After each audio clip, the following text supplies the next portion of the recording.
I'm your host, Jason Raznick, founder of Benzinga, a leading platform in the financial world with the mission to level the playing field for individual investors. And this is the Raz Report podcast, where we share inspiring stories, expert advice, and exclusive perspectives to keep you ahead of the ever-changing world of investments and entrepreneurship. Let's dive into the show. Welcome to this week's edition of the Raz Report. This Raz Report will be a little bit different than normal ones. These are questions that have been sent in through Twitter, through, just different through my website, jasonraznick.com, through my Twitter on Jason Raznick. And it's about 10 to 15 minutes, probably 10 minutes about entrepreneurship, how I started the company, how we sold for a 9-digit, deal a couple years ago. Anyway, so I'll start off with the first one.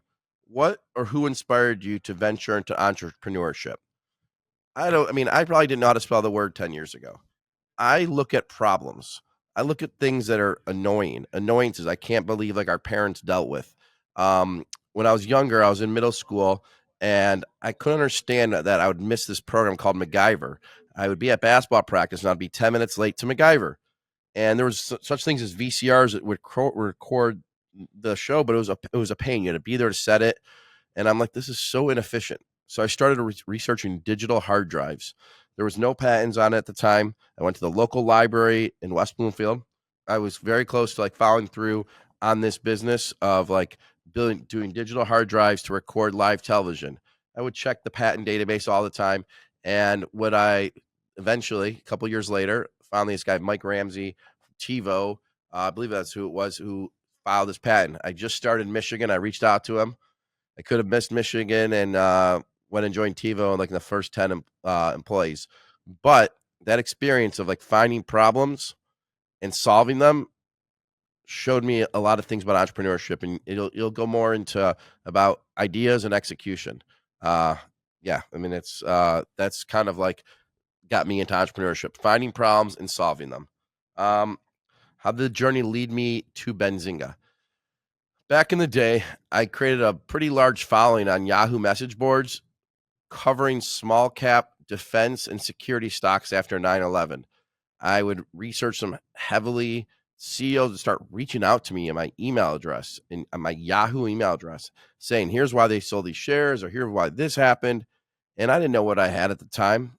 I maybe had $8,000 and was in writing my opinions and my research. Stocks moved on my research, but these were small cap stocks. And what I realized is there's smart people all over the world. I want to get out there and do a better job at disseminating information for us, by us, like for the average Joe, and find those experts. If you're an expert in golf, maybe you know something that we don't about Titleist. How do you take advantage of that?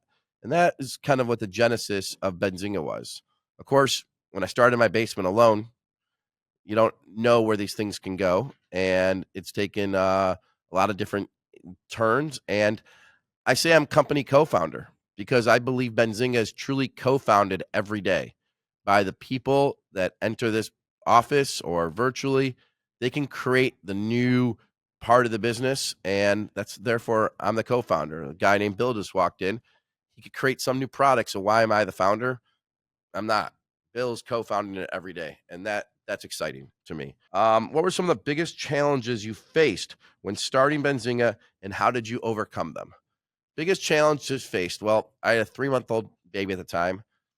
Having money to pay the bills to go and start this company, getting legal stuff set up, getting a website built. The amount of headaches you run through are unbelievable, and the amount of anxiousness and anxiety to go do it, and then having the money to pay the bills, but also finding amazing team members. There's a guy I see in the office now, Bert, like he's a guy that, I reached out to many times before he would join. And it's the people at the end of the day that make the company. I have nothing to do with it basically, other than like putting the first shingles on. Nothing to do with it. And so the biggest challenge is getting people, but also getting people to believe in the dream. So when I have no money, paying a lot less, $200 a week, like nothing. It was contractors. I had no money. We did it together. It was a really cool, but anxious experience. Waking up at 4 a.m., going to bed at 11. It was crazy. How How do you foster a culture of innovation and entrepreneurship within Benzinga, and why is it important? I mean, some businesses, innovation and entrepreneurship isn't as important. I know some very successful businesses that are very systematic in their business. So their team members come in at 8 a.m. or 9 a.m. or 10, whatever the structure is, and they go to this and they know exactly what they need to do per hour, how many calls to make, how many emails, how many files they have to upload to the system. Very systematic. Doesn't mean they don't have ability to innovate, but at Benzinga, I wish, I hope that people realize they can achieve way more than they ever achieved on their own. When you're with a team, you can go far, and fast versus just being alone. And there aren't limitations on what you're doing. There aren't limitations. And so I really try to celebrate risk taking and people doing things. Like I just had a conversation with someone and said, "Hey, why haven't you tried this?" He's like, "Well, we didn't have a meeting to discuss it." And I was just laughing, like, the meetings to discuss it to me, yes, you want to plan, but a lot of those meetings are kind of BS, and you sometimes just have to get off the pot and do things. Um, it's very rare where you have people that will do that versus over plan. And I always take a bias towards execution versus over planning. I mean, you can get hurt for that too with things not being perfect, but perfect is the enemy of good, and you won't get anywhere. I mean, in future shows like this, we'll talk about other startups I had in the past and where they went. I mean, Benzinga obviously with you can watch if you Google me and you could see the CNBC interview when we sold, but with other startups, you could see like how I got to where I'm at today. Question is, was I ever told no when starting Benzinga? Was I ever did I ever receive information or whatever where people said no to me? And the answer is yes.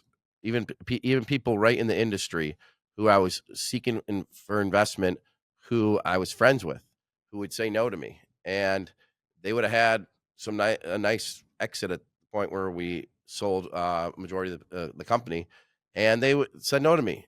It does it hurt? Yeah, at the time, and then you just keep doing stuff. Um, and then the other thing is when I started the company, I was trying to please everyone, especially team members.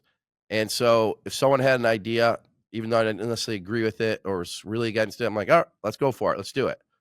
What ended up happening is performance for the company didn't do well at this time because you try to please everyone. You're not really being definitive with decisions, and that's not a way to grow a company. And so what I learned is you're not going to always please everyone. And if that's the way you want to grow, it doesn't happen that way. I mean, I look at like coaches. Like I was listening to an interview about Bill Belichick, and you know, to really be successful, like you should want to go to the hard stuff and be challenged, and not just try to argue to say hey why you're right, but show how you get the things done. So when I was just trying to please everyone and saying, "Oh, okay, do this, do that," it's not the right way to do things, and making decisions, even though it may upset some people, you have to be comfortable with that. And that's a tough thing in this startup-y world because you want to please everyone. I want everyone to make a lot of money. I want users to make a lot of money. I want like I want good people to do really well. And sometimes good people, need to be okay with taking risk, but then be okay with listening to feedback. And so I would say the biggest lesson I would take in this one is radical candor and not be afraid of it. And that was kind of like the feedback that I received when I started Benzinga. I was getting feedback. Okay, why doesn't it do this? Why doesn't it do that? And here we are today. Next one is, what advice would I give if someone has something built and they want to grow it to be a big company? Here's the advice I'd give. People talk about passion, like, oh, are you passionate about this? I believe you don't necessarily have to go, if you're passionate about golf, you don't have to necessarily go do a startup in golf, because Mark Cuban talks about this. You got to build the business. He wasn't necessarily passionate about radio broadcasting. You got to be passionate about solving the problem and delighting your user. That is where you win. You delight the user, make them smile, and you differentiate yourself, you will win ultimately. If you really truly care about solving problems for people, I mean, do you get up in the morning and say, how do I make this person successful? How do I help this client get this done faster?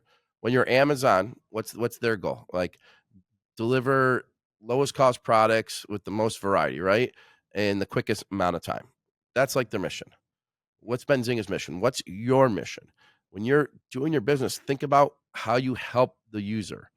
And then if you got that solved, then you go out and execute. You build, you listen, you build, you listen. And you remove ego. People don't remove ego on this stuff. They use ego when they make decisions. You remove ego. You seek that feedback. So, like, if you're not good at receiving feedback, then this world isn't for you. Doing a startup is very, very hard. It's a lot easier to just go work at a company, I think. But if you're looking to solve problems for people and work very hard, then I suggest do it. But realize if it doesn't work, try again. The only way you lose is if you quit. So, YOLO. You only live one life. Let's go. Thanks for tuning in to the Raz Report podcast. Looking forward to connecting with you more. Hit me up on Twitter or wherever else you listen to your podcasts.